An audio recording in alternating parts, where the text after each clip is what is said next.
Bienvenue sur Freediving Family, le podcast dédié aux amoureux du grand bleu, de l'apnée et des freedivers. Je suis Julien Moreau, éco-aventurier, membre de l'équipe de France d'apnée AIDA 2024, AIDA Master Instructeur, mais je suis surtout comme vous, un amoureux de la communauté apnée, un passionné de l'océan. La Freediving Family, c'est des interviews pour explorer les motivations, les peurs, les déclics de nos hommes et nos femmes dauphins. Allez, let's go! Pour ce premier épisode de la Freediving Family, j'ai décidé d'inviter Tatiana Mendes, une jeune femme rencontrée pendant les championnats du monde d'apnée profondeur AIDA, sur l'île de Beauté, en Corse. Ce qui a retenu mon attention au premier regard, c'est, tiens, une personne de couleur. C'est rare dans le milieu des compétitions d'apnée internationales. Alors, j'ai fait mes recherches, posé des questions. J'ai trouvé aucune participation de femmes ou d'hommes venant d'Afrique noire à un championnat du monde AIDA ou MAS, indoor ou outdoor. Je suis forcément passé à côté de quelque chose. Et puis, être noir, ça veut dire quoi ? Le continent africain est souvent représenté par l'Afrique du Sud, le Maroc ou l'Égypte. Mais où sont les Maliens, les Sénégalais, les Ivoiriens, les Rwandais, les Maliens, les Togolais ? La participation d'une femme noire reste rare, assez pour m'interpeller. Il y a un manque de représentation du continent africain, et je trouve cela dommage pour le développement de notre sport. Je voulais donner la parole à Tatiana, comprendre qui est-elle, quelles sont ses ambitions sportives, ses combats, comment a-t-elle vécu sa première participation à un championnat du monde. Et puis Tatiana, c'est ma future colocatrice. Je vais bientôt la rejoindre à Dahab, sur les bords de la mer Rouge. Alors, ça a du sens pour un podcast qui s'appelle Freediving Family, de l'interviewer. Bonjour Tatiana. Bonjour Julien. Bon, ça me fait vraiment plaisir de parler avec toi pour ce premier épisode de la Freediving Family. Et j'ai envie de commencer cette interview du tac au tac. Tu ne prends même pas la parole. On fait des flash réponses. C'est le jeu Ok. où tu dois choisir entre deux réponses. Et tu dois répondre le plus rapidement possible. Allez, ça commence. Plus rapidement possible. Ouais. Oh, je suis Chien trop ou chat? Ok. Chien. Plomb de cou ou ceinture? Cou. Chocolat ou fraise? Chocolat. Abdel ou Alexei? Abdel. Allez, dire celle-là. Série ou film? Film. BTV ou Frenzel? Frenzel. Célibataire ou couple? Célibataire. No limite ou variable? Nos limites. Improvisation ou contrôle? Contrôle. Blackout ou tympan percé? Blackout. France ou Cap-Vert? T'as le droit à un joker. Joker. Ah, il est Un- dur celui-là. un seul- Ouais, un il est seul très joker. très dur. Masque ou pince-nez? Pince-nez. Bipalme ou monopalme? Monopale. Le Grand Bleu ou le documentaire The Deepest Braze? Le grand bleu. Pizza ou sushi? Pizza.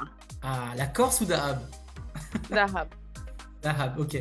Star Wars ou Harry Potter? Ni l'un ni l'autre. Ah, c'est vrai? Oh my Dylan. god. Tu vas choquer des gens là. Désolée. Mais Lord oui, of the Rings. ouais, Le tu Seigneur es des Anneaux. Lord of the Rings, c'est vrai ça. Aimer ou être aimé? Aimer. Ouais. Rosa Parks ou Simone Veil? Rosa Parks. Of course. Rosa Parks. Voilà, ça c'était ce début de podcast avec des questions et des réponses très rapides. Intense tes questions. C'est Intense. pas juste chien et chat. Tatiana, est-ce que tu peux te présenter dans les grandes lignes et nous dire ce que tu as fait dans le monde de l'apnée récemment? Ok, bon là tu me mets en spot direct. Ok, me présenter. Alors j'ai 37 ans. Je suis française, d'origine capverdienne et ça fait plus de 4 ans maintenant que je fais de l'apnée. Que j'ai commencé à faire de l'apnée. J'ai découvert l'apnée au Mexique, dans les cénotes. Et, euh, et voilà, ça fait à peu près 3 ans que j'organise des retraites d'apnée et des excursions centrées autour de l'apnée, aussi de la spiritualité. J'ai décidé l'an dernier de partir, de changer un petit peu mon chemin d'apnéiste en partant dans la compétition. Et voilà, donc cette année 2024, j'ai fait mes premières compètes. J'en ai fait 3. La première au Mexique, Azul Challenge avec Pranamaya et Julien Borde. La deuxième à Sharm el-Sheikh, à Freediving World. Et la troisième, en Corse, au championnat du monde où on s'est rencontrés. Mais oui, mais c'est là où on s'est rencontrés.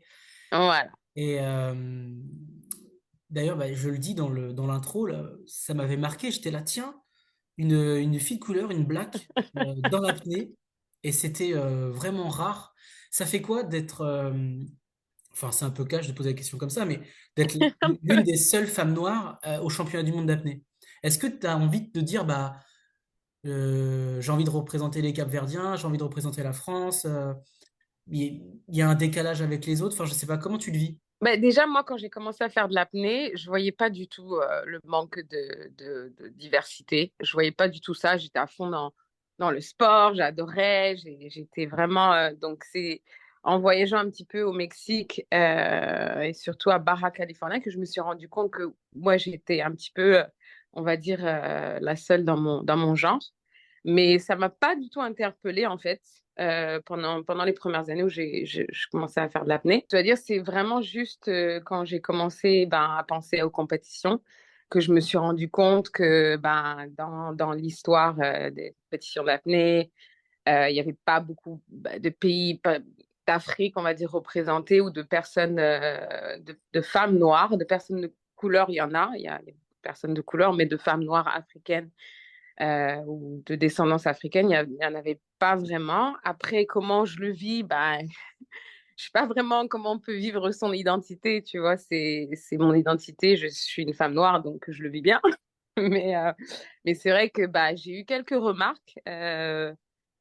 C'est jamais des remarques méchantes, mais c'était ah bah t'es apnéiste ou you don't look like a freediver. Ça on me l'a dit pas mal aussi. Ah ouais, c'est vrai, on t'a souvent Euh, dit, tu ne ressembles pas à un freediver.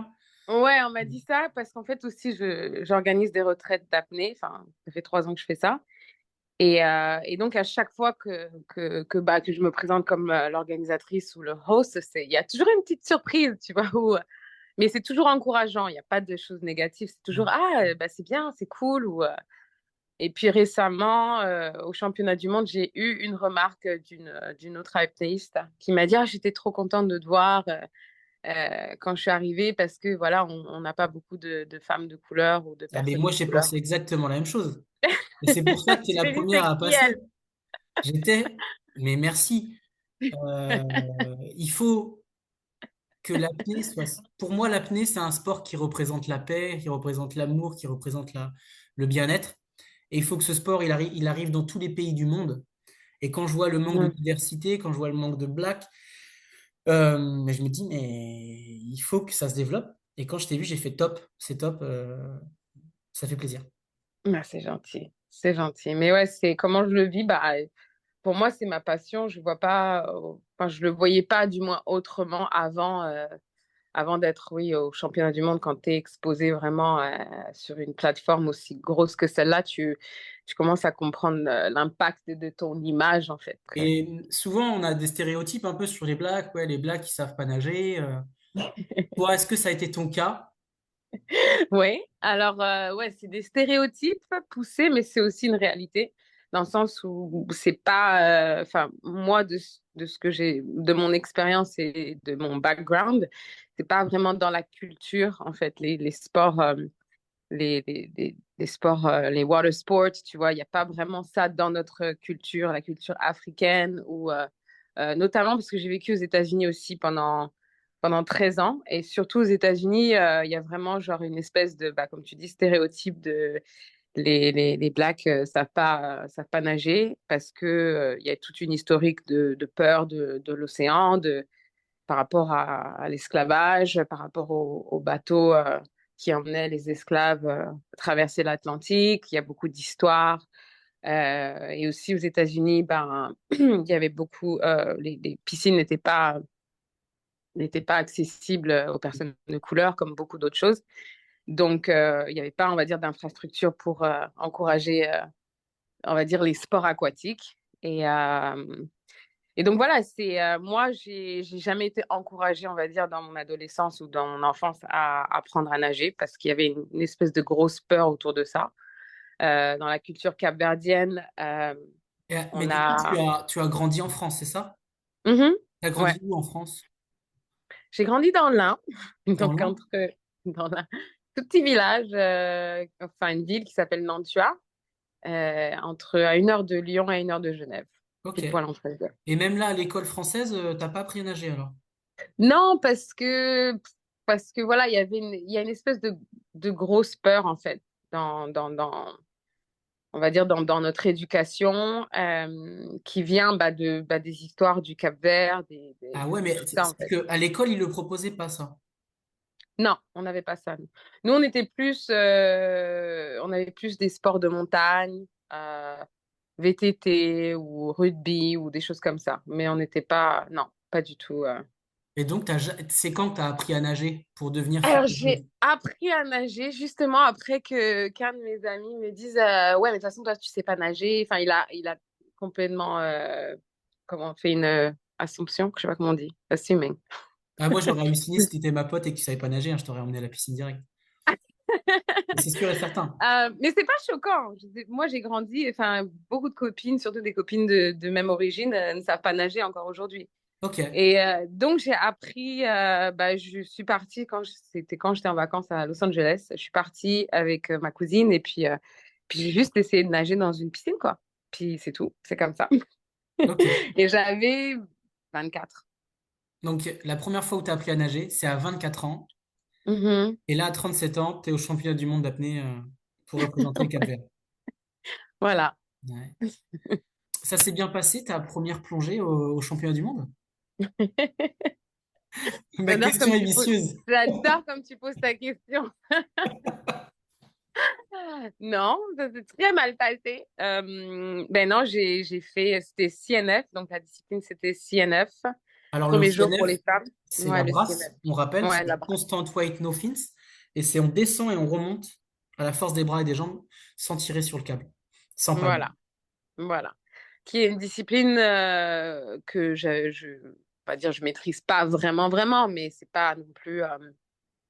Voilà, j'avais annoncé quelque chose de très shallow, c'était pas profond, et je me suis dit c'est la première journée, c'était le premier jour, les femmes, enfin toute la pression, et à la grosse surprise de tout le monde, j'ai fait Ouais. un blackout avec une plongée de 23 mètres, Mais qui ouais. est Je pense que vraiment. dans l'histoire dans l'histoire des championnats du monde apnée AIDA, je pense que c'est un des blackouts qui vient les moins profonds.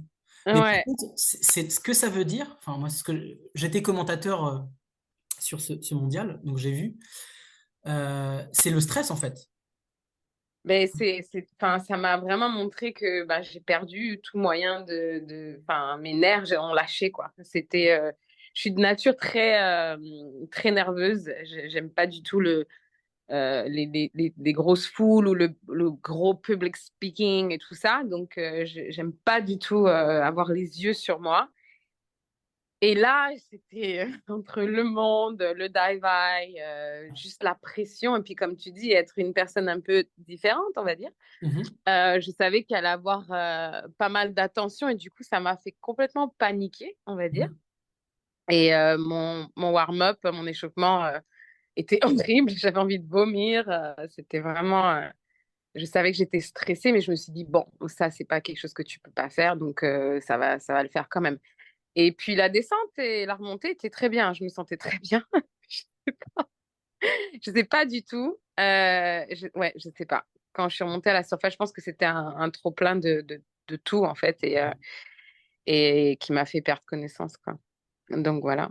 Donc un surface blackout Ça émotionnel. fait- Ouais, une petite Ouais. samba. Une C'était pas petite- un gros blackout non ouais. plus. C'était une petite perte de conscience, on va dire. Et je me rappelle très bien, je t'ai vu te voir sur le quai. Pour un début de championnat du monde, c'était vraiment une claque. Comment derrière, mentalement, tu t'es remobilisé? Comment tu as repris confiance? Moi, je vis les émotions assez. Euh, Enfin, je me cache pas, donc oui, ça a été une journée très dure. Il y a eu des grosses larmes et voilà, j'étais très déçue de cette première performance, on va dire. Donc, mais je pense que c'était une bonne chose aussi pour recentrer un petit peu le pourquoi de cette compétition, tous les enjeux en fait qui finalement n'étaient pas là. Il n'y a pas vraiment d'enjeu. J'étais là, je participe et voilà, ça fait partie de l'expérience en fait. Donc, j'ai une conversation avec mon frère qui est un peu comme mon mentor.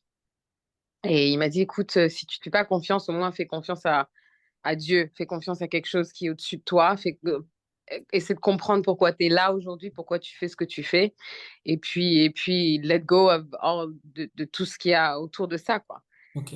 Et, et pour moi, c'était comme un déclic. Je me suis dit, bah écoute, je suis là pour profiter.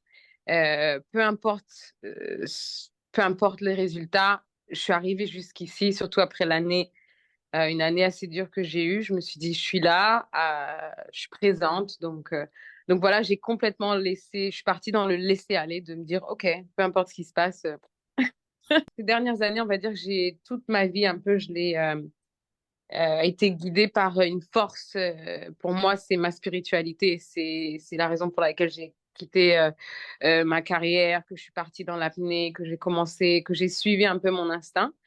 Et puis, en fait, ces mois d'entraînement que j'avais eu à Dahab, j'étais vraiment dans le mode athlète et technique et ci et ça et PB et profondeur. Et en fait, j'avais oublié tout cet aspect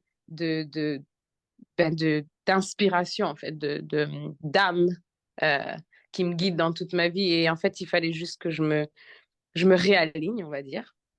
Et puis, ouais, et puis après, ça m'a donné les autres plongées ont été complètement différentes. Ouais. Les sensations, même. Et puis, je crois même que ces plongées, tu as eu des records nationaux pour le Cap-Vert. Oui, du coup, j'ai battu mes propres records. Ouais. Et toutes les plongées étaient vraiment, vraiment agréables. Et ça, pour moi, c'était le plus important. J'ai eu Ouais. des superbes sensations, même s'il y avait le froid. Mais bizarrement, cette anxiété, cette peur, eh ben, c'était transformé en moteur pour pousser un peu plus loin, pour partir un peu plus haut, en fait. Euh, et voilà, ouais, c'était vraiment des belles plongées. Comment tu as géré tu as peut-être eu une sensation de manque de légitimité pour représenter le Cap-Vert parce que tu as vécu en France. Est-ce que tu étais fier? Est-ce que les Cap-Verdiens t'ont soutenu? Est-ce que les Français t'ont fait des remarques? Parce qu'il y a un peu une situation mais de quel pays je représente, d'où je viens, comment tu as vécu ça? L'idée est venue, moi j'ai jamais pensé à faire de compétition parce que à la base, oui, je suis française, je suis née en France et j'avais à l'époque, l'an dernier, j'avais deux passeports, le passeport français et le passeport américain.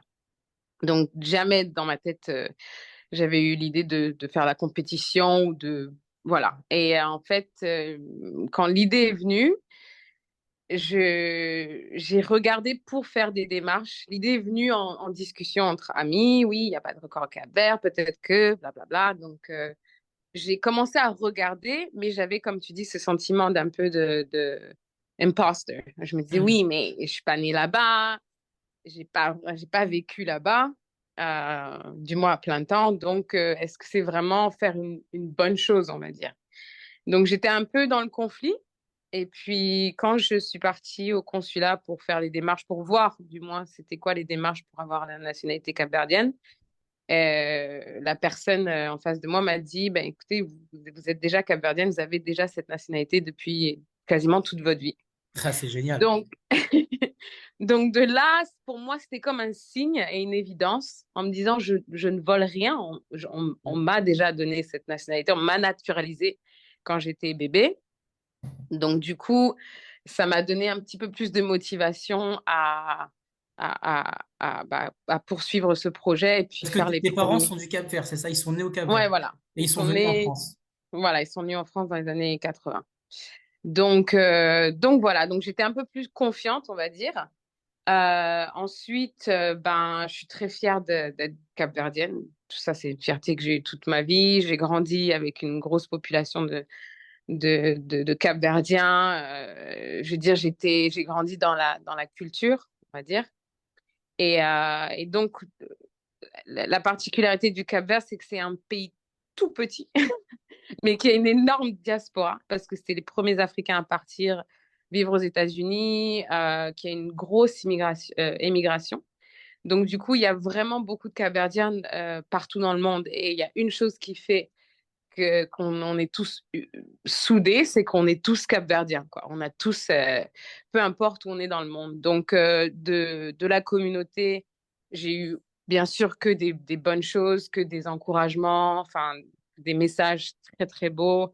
J'ai connecté avec le ministère de la Culture et le ministère des Sports qui était vraiment, enfin, il me disait on a les larmes aux yeux, quoi.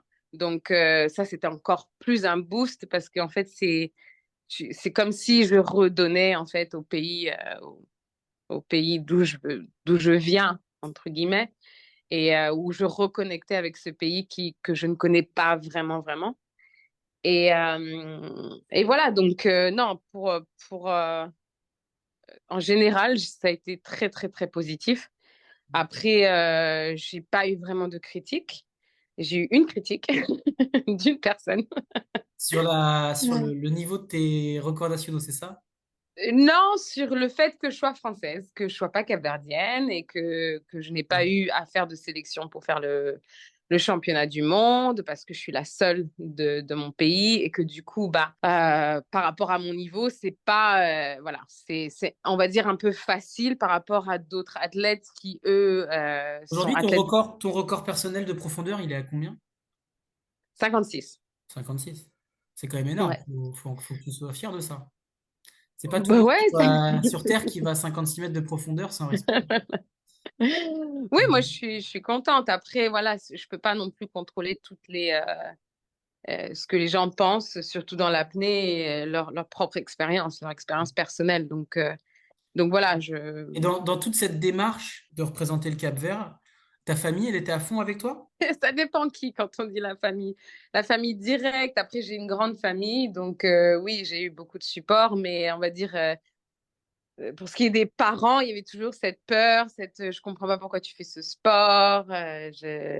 Non, c'est pas quelque chose qui est encouragé, on va dire, de risquer sa vie ou pour eux, de faire des choses dangereuses. Pas du tout encouragé. Donc non, c'est pas quelque chose Ok. qui m'a encouragé à faire. Bon, on a eu des conversations assez sérieuses là. Je te propose qu'on passe sur le jeu du tu préfères. Est-ce que tu préfères réaliser ton rêve ou ne jamais le réaliser, mais être millionnaire? Je sais pas. Honnêtement, il y a beaucoup de choses que je voulais faire dans ma vie que j'ai faites. Donc, je suis assez contente, on va dire, de mon parcours. Je sais pas si j'ai vraiment un grand rêve à réaliser. Écoute, c'est peut-être triste, mais je sais pas si j'ai un grand, grand rêve. Non, je pense que je suis arrivée assez proche des rêves que j'avais. Peut-être pas, mais j'ai beaucoup voyagé, j'ai accompli certaines choses de ma vie. Euh, donc, ouais, peut-être un rêve, oui, peut-être à la 100 mètres, mais c'est pas un rêve. Voilà, ça définit pas ma vie, en fait. Il n'y a pas de rêve qui définisse ma vie maintenant, donc Ok. Il n'y a pas de rêve qui définisse ta vie maintenant. Donc non. c'est plus you go with the flow et ta foi, comme tu disais, tu suis ce déclic Voilà, que tu as eu. voilà. Eh ben, honnêtement, comme j'ai dit, c'est peut-être, j'ai pris beaucoup de risques dans ma vie. J'ai échoué énormément et j'ai osé et je suis assez contente. Enfin, aujourd'hui, à mon âge, à 37 ans, je pense que j'ai une vie assez remplie. Pas que de bonnes choses, au contraire. De choses très, très dures et de choses que j'ai surmontées. Donc, ouais, aujourd'hui, j'ai absolument aucun regret sur toute ma vie. Et je pense que c'est une bonne, un bon endroit, on va dire, même si, voilà, c'est pas tous les jours beau, au contraire. Mais si je devrais mourir demain, pour ne pas être trop, Ouais. eh Tu n'as ben, aucun regret. mais ouais, je pense que je serais quand même contente de ce petit bout de vie, en fait, que j'ai vécu, parce que je pense que je l'ai vécu de manière la plus vraie possible, avec toutes les tragédies et toutes les belles choses, quoi. Donc, ça a été très intense pendant Hmm. 37 ans. Mais ouais, si je devais mourir demain, je pense que je serais contente de cette expérience. Donc ça, c'est une belle réponse. Pas de regret. Non. Quel a été ton plus grand échec? Plus grand échec sans rentrer dans les détails, c'est avoir perdu contrôle en fait de moi-même il y a 5 ans. Mais c'est cette perte de contrôle qui a complètement changé la trajectoire de ma vie et qui a fait que j'ai eu des motivations pour rediriger en fait Parce que Donc, tu avais une carrière à New York, c'est ça? ouais, j'habitais à New York. J'habitais à New York, donc j'ai tout quitté en 2021. Et donc voilà, donc ce serait peut-être ça, avoir perdu le contrôle de moi-même complètement. Et en fait, quand je regarde ce moment tragique de ma vie, je me rends compte, bah, c'est ce qui fait qu'aujourd'hui, je suis en train de faire ce que je fais et que j'ai eu la force de faire tout ce que je fais, en fait. Donc voilà. Donc en fait, on est riche de nos misères. C'est Complètement, riche complètement. de nos Moi, je misères. suis une grosse. Je pense beaucoup que toutes les tragédies dans une vie sont en fait pas des bénédictions, mais ce sont des choses qui sont importantes pour pouvoir évoluer, en fait. Tu préfères rester toute ta vie sur 50 mètres de profondeur et ne jamais te blesser, ou faire un squeeze pulmonaire tous les 2 ans, mais aller jusqu'à 100 mètres et plus. Ouh, ça va faire des fâchés. Ouais, non, je reste pas à 50 mètres. Non, on stagne pas. On va toujours, on pousse toujours un peu plus. Donc oui, je prendrai les blessures. Quelle est ta prochaine compétition, Tatiana? Je me tâte encore, mais je pense que je vais faire, c'est quoi? Egyptian Nationals. C'est une compétition de piscine ici à Dahab, fin novembre. Ce sera ma première compétition de piscine, donc de premier record encore. Même si c'est pas centré sur ça, mais c'est ma Oui, première parce que expérience en il piscine. y a pas de record capverdien AIDA. Non, non, il y en a aucun, il y en a aucun. Et Enfin, il y 10 en ans, c'est avait vraiment aucun. un record, quoi. Donc là, je m'entraîne en piscine et j'adore vraiment l'entraînement en piscine. C'est d'autres sensations, mais ouais, j'aime beaucoup. Donc je pense que je vais faire cette compétition. Et est-ce que tu Et parles avec d'autres femmes capverdiennes? Est-ce que tu as inspiré d'autres femmes capverdiennes à dire, bah, tiens, pourquoi pas, je m'essaierai à l'apnée? euh, oui, il y en a beaucoup qui veulent. Bah, d'ailleurs, c'est un de mes projets, c'est d'aller au Cap-Vert et de peut-être soit faire une retraite, workshop ou un stage avec des locaux, soit carrément ouvrir une école d'apnée. Enfin, après, ça, c'est dans le futur très, très lointain. Mais oui, c'est un de mes projets d'inspirer les Capverdiens à se lancer dans le sport. Ok. Ouais. J'ai plein de questions pour toi, Tatiana. Et Mais on a le temps, là, on en est à...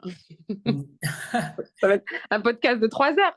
ben, c'est l'idée. Je veux faire des podcasts longs où on rentre vraiment dans les sujets. Ok. Et, j'avais envie de revenir sur la peur du jugement, la peur du regard des autres, parce que ça, c'est quelque chose qui peut limiter souvent les gens dans leur ambition, dans leurs projets. Ils n'osent pas se lancer. On a pu le voir, le fait qu'il y ait le dive ice, que les gens te regardent sur ta première plongée au championnat du monde, ça te stressait. Est-ce que le jugement des autres et le regard, c'est quelque chose qui t'a déjà limité? Complètement. On va dire, même de nature, je suis vierge, donc de signe astrologique. Et du coup, c'est un des traits, c'est d'être perfectionniste, de toujours montrer le bon côté. Donc, ouais, j'ai grandi comme ça, en fait. Et j'étais souvent première, deuxième de la classe. J'avais toujours un peu peur du jugement. Mais justement, cette expérience du premier blackout, pour moi, ça a été vraiment. Je savais qu'il fallait que je passe par ça parce que c'est quelque chose que j'avais toute ma vie, en fait, avec moi. Et je me suis rendu compte bah, que j'étais la seule à me juger. J'étais la seule à juger, en fait, et quelque chose et de penser que c'était aussi dramatique et tout ça. Et en fait, je me suis rendu compte bah, que c'était pas parce que j'avais un échec public ou que les gens me voyaient d'une certaine manière que je perdais la valeur enfin, la valeur que j'ai, quoi. Et donc je pense que c'est bien pour les gens qui ont peur d'être jugés ou qui ont un manque de confiance en eux, de justement de se mettre dans ces situations. C'est l'opposé, c'est un peu la torture, mais au moins il y a quelque chose qui se déclenche à l'intérieur de nous-mêmes et on se dit, bah finalement, voilà, je suis pas morte, quoi. Ou alors, au contraire, ça me donne encore plus de liberté pour être moi-même. C'est que, ben, voilà, j'ai rien à prouver, en fait. Et tu aurais un conseil à donner à un jeune homme, à une jeune femme qui écouterait ce podcast pour se libérer davantage de la peur du regard des autres? Avec entraînement, poussez-vous toujours à faire des choses que vous voulez pas faire. C'est vrai ça. Si tu te pousses toujours dans des situations inconfortables au fur et à mesure, et ben, tu commences à lâcher prise, en fait. Mm. Donc, voilà, de faire les choses dont ils ont le plus peur et qui Ouais. redoutent le plus. Est-ce que tu as une citation préférée? Moi, je suis la reine des citations. J'adore les J'adore les citations citations. pareilles. Si tu vois mon Instagram, il y a que ça. J'adore parce que c'est dire beaucoup de choses avec très peu de mots. Et c'est aussi, ça laisse une liberté à l'interprétation pour chacun. Donc, j'adore les citations. Et puis, des fois, je me dis, t'entends une citation, puis c'est comme si tu lisais un livre, en fait. Ça te donne tellement de, de petits cadeaux, en fait. Mais une que j'adore, c'est bon, alors, c'est une citation de Rumi. En anglais, c'est The wound is where the light enters you. Ce qui veut dire la blessure est là où la lumière rentre. Après, chacun peut interpréter ça comme ils le veulent dans leur vie. Mais pour moi, c'est ça, c'est là où tu as eu le plus mal, finalement, c'est là où tu trouves tous tes cadeaux, en fait. C'est là où tu te retrouves, là où tu te comprends mieux. Enfin, je sais pas. Il y a plein de. On en revient à la citation que j'ai dit tout à l'heure. On est riche aussi de nos misères. Voilà. Je l'aime beaucoup celle-là. Moi, ce que j'aime, par exemple, dans la profondeur, c'est qu'on peut pas tricher. Il n'y a pas de triche. Enfin, Bah, il y a pas de route de sortie, tu vois. C'est ouais, genre, tu t'es committed, en fait. Je trouve que, ouais, tu sais que t'as pas le choix, en fait. ouais. C'est peut-être ça. Parce que il- c'est là où tu vois un peu ben, leur force et nos faiblesses et vice-versa. C'est que quand tu sais que tu peux respirer aussi vite, ben, il y en a qui font le choix de remonter, comme moi, par exemple. Et puis, quand t'as pas le choix, ben, c'est là où tu es le plus fort parce que tu te dis, de toute façon, j'ai pas le choix. Donc, je sais pas. Là, c'est quelque chose, moi, qui m'hallucine à chaque fois enfin, d'essayer de comprendre les mentalités des gens qui s'envoient en profondeur. Parce que c'est quand même un jeu particulier. C'est un des seuls sports au monde où on se prive d'une fonction vitale, celle de s'oxygéner. Et où on Mm. se met, mais tellement loin de la surface. Et je me suis toujours dit que les gens qui faisaient ça, c'est peut-être des gens qui sont en quête de vérité, d'authenticité, de... Enfin voilà, je sais pas comment toi tu le vois. Bah, complètement. Moi, je sais que c'est au moment où j'ai changé ma relation avec la mort, en fait, que je me sentais le plus libre. Donc, pour moi, l'apnée, c'est ça un peu. C'est pas jouer avec la mort, mais t'es on edge, en fait. Donc, c'est là où peut-être, en pensant que t'es plus proche de la mort, bah, tu ressens le plus ou tu vis le plus. Et ça te donne, je pense qu'aussi que ça doit déclencher certaines parties de ton cerveau que tu n'utilises pas quand tu es dans la vie de tous les jours, mais que quand tu es dans cet environnement un petit peu de survie, je pense qu'il y a des instincts qui reviennent, qui sont très humains et qui font que tu connectes un peu plus avec, je sais pas, ton instinct primitif. Et ouais, pour moi, c'est ça, c'est plus t'es plus t'es proche, pas plus t'es proche de la mort, mais moins tu t'accroches à la vie, plus tu te sens libre de vivre. Pour moi, c'est ça. Hmm. Et l'apnée, pour moi, c'est cette pratique, en fait. Euh, et encore une fois, je dis pas qu'on joue avec la mort, mais quand tu arrêtes de respirer, il y a quand même, tu vois, tu peux pas Ouais. arrêter pour toujours, quoi. C'est pas comme quand tu fais du sport et que c'est au niveau de ta force ou tes muscles ou d'autres. Non, l'apnée, c'est vraiment, vraiment différent. Hmm. Moi, je trouve que la communauté apnée, tu vois, c'est une communauté ultra vivante. Dans le sens où je nous trouve, enfin, surtout à Dahab, où on célèbre beaucoup la vie. Donc peut-être qu'il y a un lien avec le fait pas de jouer avec la mort, mais enfin, je sais pas pour toi, mais sur les bouées, sur les câbles, on vit des moments intenses et vrais. Il y a souvent des liens très forts qui se créent avec les gens. Je sais pas si tu as un souvenir comme ça ou une amitié qui s'est créée ou des souvenirs mémorables de plongée partagée. Pff, tout le temps, tout le temps. Enfin, moi, je trouve que pratiquer l'apnée avec quelqu'un, c'est avoir une espèce de connexion intime parce que surtout quand tu es avec des buddies ou un instructeur, tu es responsable un petit peu de leur vie et vice-versa. Donc, il y a une espèce de confiance qui se met on se fait confiance, on a un pacte, tu vois, Ouais. quand on est sur la bouée ensemble. Donc, voilà, c'est différent de faire ça avec, tu vois, quand tu connais pas quelqu'un, que tu fais ce pacte avec eux, il y a une espèce ouais, de confiance qui n'est pas dans peut-être d'autres sports. Ouais. Moi, je trouve que c'est très intime parce que voilà, sans parler, des fois, bah, tu montres tes émotions quand tu n'arrives pas à descendre, quand tu as un mauvais jour, pour moi, c'est se mettre à nu, en fait. Ouais. Et, Il y a une forme de après, thérapie, je trouve, avec l'apnée. ouais, complètement. Et après, pour moi, c'est quand tu remontes à la surface, c'est cette première bouffée d'air qui est comme renaître, en fait. C'est une espèce d'euphorie. Moi, j'adore rire quand je remonte. Quand je fais une bonne plongée, je remonte, c'est les éclats de rire parce que je sais pas, ouais, c'est une euphorie, en fait. Euh, mais il y a que, en même temps, c'est une communauté assez petite, on va dire, par rapport au reste, à la diversité des autres sports et je pense qu'on se comprend tous de cette manière-là, en fait. Hmm. On sait pourquoi on fait ça. On sait pas trop, on est tous connectés par la même sensation, je pense. Et est-ce que ça te fait ça des fois, toi aussi? Moi, il y a des gens à terre, c'est vraiment mes potes. Et dans l'eau, la connexion ne passe pas.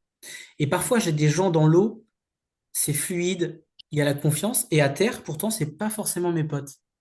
Est-ce que tu as déjà eu des gens où ça connecte dans l'eau comme si on était deux animaux, mais à terre, ça fonctionne plus? Euh, Honnêtement, non. Bah, dans le sens où j'ai jamais vraiment analysé cette relation avec d'autres personnes dans l'eau et à terre. Mais par contre, on m'a fait une remarque. Il y avait quelqu'un qui était venu me voir, un ami qui était venu me voir. On s'est connus sur les réseaux sociaux et il était venu me voir au Mexique justement pour plonger avec moi. Et en fait, il a été déçu parce qu'il m'a dit ta personnalité à l'extérieur est vraiment différente de ta personnalité dans l'eau.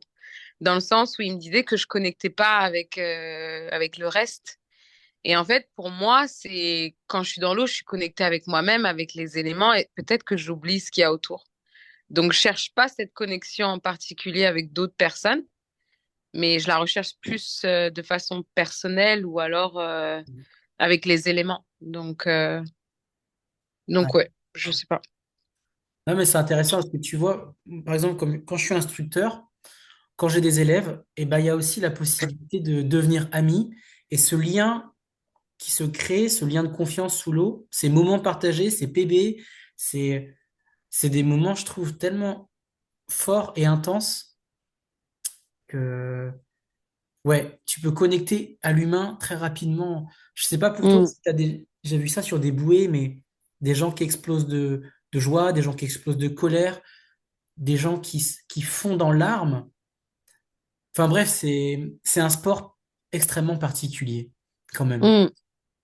Oui, bien sûr, bien sûr. Bah, moi, ça m'est arrivé personnellement de fondre en larmes pendant des entraînements, ça c'est sûr. Ça c'est sûr. Et est-ce que Donc, toi, par exemple, moi, quand je sais que je me lance pour un PB, je fais attention aux gens qui sont là. Par exemple, je sais, j'aurais pu battre mon record à Bora Bora avec quelqu'un et je ne voulais pas le partager avec cette personne. J'ai attendu que deux amis soient là pour ce moment se l'offrir comme un cadeau. hmm, Est-ce que tu as déjà pensé des choses comme ça? non. Mais en même temps, je pense que mon parcours d'apnéiste est beaucoup plus court que le tien, dans le sens où ben, moi, j'ai toujours plongé pour le plaisir. J'ai toujours plongé entre, ben, soit pendant mes retraites, soit avec des copines. Donc, il y avait pas d'attente de PB. Donc, pour moi, c'est très, très. Enfin, je veux dire, ma carrière d'athlète, elle est tout, c'est bébé, quoi. Donc, on va dire, ces 3 derniers mois, j'ai été Non, il fallait aussi, j'avais aussi ce but de la compétition, donc il fallait que je fasse des PB. Je pensais pas avec qui j'avais envie de partager ça. Ok, J'avais envie. Pour moi, c'était juste, j'étais dans le tunnel de non, il faut que je fasse ça pour pouvoir arriver à ça. Donc, non, pas pour l'instant. Après, peut-être dans le futur, j'espère. ok. Euh, Moi, ce qui m'a amené à faire de l'apnée, je pense, c'est le film Le Grand Bleu de Luc Besson, qui est sorti en fin Mm. 88, qui est un film qui est extrêmement connu, qui raconte l'histoire de Jacques Mayol et Enzo Mallorca, enfin Enzo Molinari, qui est une fiction, qui ressemble à une fable, à à une poésie pour moi. Est-ce que ce film a eu un impact dans ta jeunesse et enfin, quel a été l'impact du Grand Bleu sur toi en tant qu'apnéiste? Alors, je t'avoue que bon, je connais le Grand Bleu comme tout le monde. Ça n'a pas fait autant d'impact. Enfin, quand j'étais jeune, pas vraiment, on va dire. Et c'est quand j'ai commencé à faire de l'apnée, tout ça, que j'ai visité le film, j'ai re-regardé le film. Il y a par contre, la musique. La musique, c'est quelque chose qui m'a toujours marqué. Euh, c'est le son des baleines, en fait. C'est ce son-là, bah, la chanson un peu iconique, tu vois, du film. Pour moi, ça, c'est comme une berceuse. Et c'est vrai que c'est connu justement par ce son. Donc, plus ça que l'histoire. Après, j'ai re-regardé le film quand j'étais adulte et c'est vrai que bah, c'est un film assez complexe qui pour moi est très triste en même temps, tu vois. Donc, Bah, c'est une forme de je sais, suicide. ouais, voilà, j'ai un peu des sentiments partagés par rapport à ce film parce que je le trouve mélancolique et triste en fait. Donc, ouais, donc voilà. Ok. Qui est à l'opposé au final de ce qu'on attend de l'apnée. Un petit peu, ouais, un petit peu. Parce que, je sais pas, on fait toujours le choix de remonter, de retourner à la surface, Hmm. Le tu choix de vois. la vie. Donc, comment? Le choix de la vie. Exactement. Avant de faire ce podcast, je suis allé sur Internet et j'ai regardé plein de types de questions drôles. J'ai regardé les questions loufoques qui ont été posées en entretien d'embauche. Donc, je vais te poser deux Hum. questions complètement décalées qui ont réellement été posées en entretien d'embauche dans des grandes Ah, sociétés mon Dieu. américaines. Alors, si vous pouviez être quelqu'un d'autre, qui serais-tu? Quelqu'un d'autre. Ouais. Ah, ah, il y en a tellement. Euh, Mohamed Ali. C'est vrai? Ah, tu serais Mohamed Ali. Ouais. Ouais. Ah, pourquoi? Je sais pas la confiance qu'il avait en lui-même. Je sais pas. Je, ouais, je trouve que c'est un géant en fait. Enfin que c'était un géant. Donc Ok. j'aurais beaucoup aimé avoir cette espèce d'assurance et de confiance et de foi Mais je qu'il pense avait. que tu es quelqu'un qui a confiance en toi. Tu dirais que tu as confiance en toi? Ou que parfois tu portes un masque? Je pense qu'on a tous des faiblesses. C'est, je pense que j'apprends à avoir confiance en moi et que plus les années passent, plus j'ai confiance en moi. Mais je pense j'ai toujours, moi, j'ai toujours des faiblesses en fait. J'ai un rapport avec moi-même qui est assez complexe. Donc, euh, ouais. Hmm. Et l'apnée, ça t'aide à améliorer ses rapports avec toi-même? Ça, ça m'aide à voir à l'intérieur de moi, donc de moi-même. Donc, c'est comme un miroir. Et puis après, c'est à toi de décider si tu veux travailler les choses que tu vois Hmm. ou pas. Donc, Ok. on va dire, c'est un outil pour pouvoir, pour me dire, ah, ok, bon, bah, là, il y a ça qui va ou il y a ça qui va pas ou machin. Parce que dans la pratique, pas que juste dans l'apnée, retenir sa respiration et descendre, non, en pré-training ou post-training, les sensations que j'ai, comment je me sens par rapport à un training qui s'est très très mal passé, ou j'ai pas réussi à atteindre mes objectifs, comment je gère cette situation avec moi-même, est-ce que j'ai de la compassion, est-ce que j'ai du jugement, en fait, c'est tout ça. Ok. Donc l'apnée, toujours un outil d'auto-analyse et de bien-être au final. Qui t'inspire le plus chez nos apnéistes francophones? Bon, déjà, je voulais dire que je vais te remercier de m'avoir choisi pour ton podcast parce que déjà d'une, je pense que je suis vraiment, comme je t'ai dit, un bébé dans l'apnée et surtout dans le monde, on va dire, professionnel de l'apnée. Donc, merci de m'avoir choisi. Bah, je t'en prie, c'est avec grand plaisir. Et puis, c'est pas la profondeur et les performances qui comptent. Je pense que c'est plus le parcours humain qui m'intéresse. Je dois dire que j'étais vraiment contente et heureuse de rencontrer Sydney. Je suis une fan de Sydney. Sydney parce que... Alors, c'est qui Sydney? Sydney Régis? Sydney Régis, oui. Ouais, Sydney Euh, Régis, membre de l'équipe de France, Aïda. ouais, parce que je trouve que... Parce que voilà, pour moi, bon, déjà, il est afro-descendant, caribéen, tout ça. Donc, j'étais contente de voir quelqu'un qui pourrait être mon cousin ou qui me ressemble. Donc, c'était cool de le rencontrer. Je ne connaissais pas du tout avant l'an dernier. Et puis après, au-delà de ça, on a eu des conversations qui étaient super intéressantes, où j'ai beaucoup connecté avec sa personnalité, avec son humilité, son art aussi. C'est un superbe artiste, sa sensibilité. Je trouve que pour moi, il rayonne vraiment dans tout ce qu'il fait. Et il a beaucoup de carrière. Il est artiste, il est apnéiste, il est prof. Et voilà, c'est quelqu'un que j'admire et que j'étais vraiment contente de rencontrer. Donc, ouais, je dirais Sydney. Ok. Super. Bah, on arrive vers la fin de ce podcast, Tatiana. Euh, Est-ce que veux conclure ce podcast avec une dernière citation? Une autre citation. J'ai un t-shirt qui dit Fuck small talk.